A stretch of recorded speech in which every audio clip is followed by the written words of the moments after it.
En esta sección del curso estaremos cubriendo el tema de motor sincrónico, que como ya han visto en el laboratorio, pues básicamente se le conoce como máquina sincrónica porque puede funcionar tanto como motor como generador.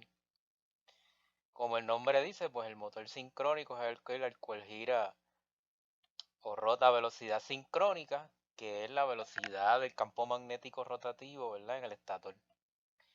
Y esto lo hace independientemente de la carga. Esto es así, o sea, si yo le aplico carga al motor, él se va a ajustar y va a continuar girando a velocidad sincrónica. Obviamente esta carga pues no es infinita, así que tampoco es que le podamos poner toda la carga que querramos y el motor no se salga de sincronismo. Eso puede ocurrir y cuando eso ocurre pues entonces se dice que el motor está funcionando de manera asincrónica. Eh, en cuanto a los generadores, pues los generadores sincrónicos pues son los que más se utilizan eh, por las compañías de electricidad, ¿verdad? Autoridad de Energía Eléctrica, que es la que nos compete a nosotros, pues sus generadores son generadores de este tipo, son generadores sincrónicos, igual que cualquier compañía de electricidad. La máquina sincrónica es la que se usa para esos fines. En términos del funcionamiento del motor sincrónico, en términos de su embobinado, ¿verdad? Tengo el embobinado del estator, tengo el embobinado del rotor. En el embobinado del estator se le aplica voltaje AC, se le aplica un voltaje AC. Eso hace que fluya corriente, ¿verdad? Por las bobinas del motor y esa corriente hace que se cree un campo magnético rotativo. Y a diferencia del motor de inducción donde se inducía un voltaje en los terminales del rotor, en este se le aplica un voltaje DC. O sea que tiene voltaje AC en el estator y voltaje DC en el rotor. Y este voltaje DC en el rotor crea un campo magnético fijo. Por lo cual que esa interacción entre esos dos campos es lo que hace que este motor gire a velocidad sincrónica. Así que la interacción de esos dos campos magnéticos, uno en el estator variable y uno en el rotor fijo, es la que hace que el motor gire a velocidad sincrónica. En cuanto al motor, en este caso el que tenemos en el laboratorio, pues se puede observar aquí, ¿verdad? El bobinado del estator,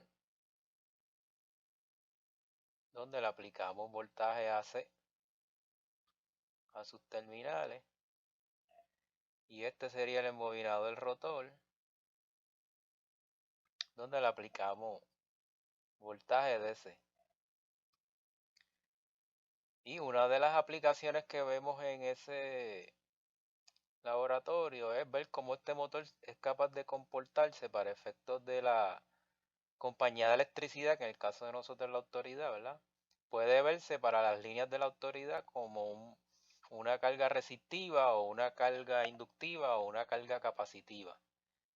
Y eso va a depender de la excitación del rotor, o sea, de la corriente que yo le emita al rotor.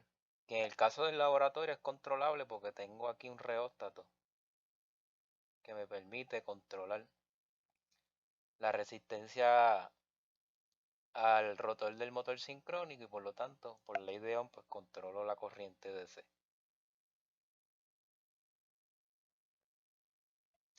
Así que controlando esa corriente DC, yo puedo ver ese comportamiento, ¿verdad? Ya en el laboratorio lo vemos a través de la curva V.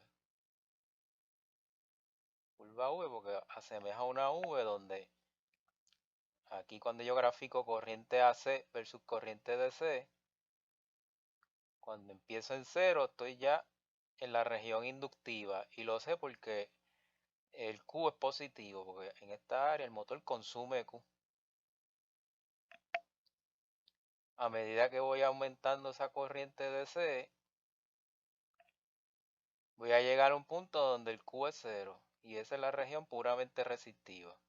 y a medida que siga aumentando todavía más esa corriente DC, estoy en la región capacitiva y lo sé porque el Q es negativo. O sea, en esta región el motor entrega Q. O sea que este motor sincrónico es capaz de utilizarse como un banco de condensadores para corregir power factor.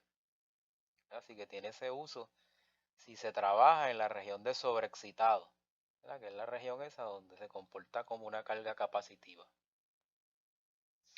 Otra forma en que nosotros en el laboratorio vemos ese comportamiento es dibujando las curvas de potencia real y potencia reactiva. Y obviamente la más interesante pues es la reactiva, que es esta curva que cruza el eje de X, que es la corriente DC, versus potencia Q. Y entonces veo el mismo comportamiento aquí, según voy aumentando la corriente DC, cuando comienza en 0 estoy aquí en la región inductiva, y lo sé porque el Q es positivo. Luego esta curva, a medida que voy aumentando esa corriente, llego a este punto donde el Q es 0. Así que eso me indica a mí, ¿verdad? La región que viene en la curva V de puramente resistivo.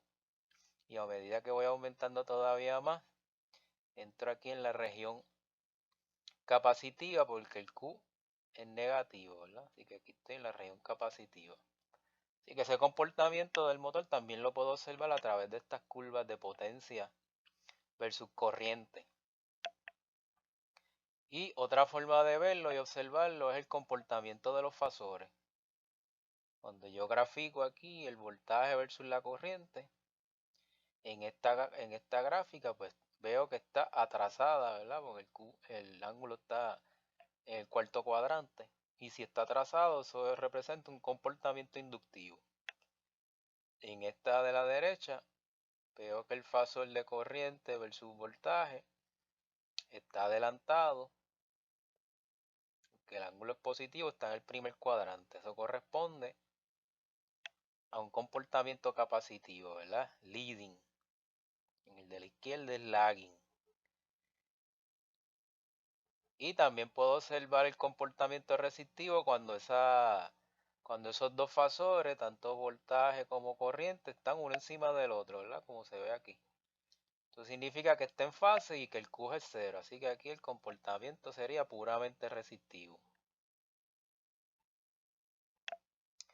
Digo, sería en términos de cómo yo observar ese comportamiento del motor como carga resistiva, inductiva y capacitiva. Otro elemento importante que vamos a estar viendo aquí es el circuito equivalente por fase, que en este caso se dice que este circuito equivalente por fase es en el estator. O sea que lo que se representa a la hora de resolver los problemas de un motor trifásico de sincrónico como es este, pues el circuito equivalente en el estator. Y voy a tener aquí el voltaje de entrada, que en otros libros le llaman VA, y eso es porque en el motor sincrónico al estator se le considera o se le llama el embobinado de la armadura. La diferencia del motor DC aquí al revés. Aquí en el motor sincrónico se le conoce como embobinado de la armadura al estator. Aquí voy a tener la reactancia sincrónica y aquí voy a tener el voltaje generado como el motor DC, ¿verdad? Tiene un counter EMF ahí. Así que con este modelo de circuito equivalente por fases que vamos a estar trabajando en algunos de los problemas.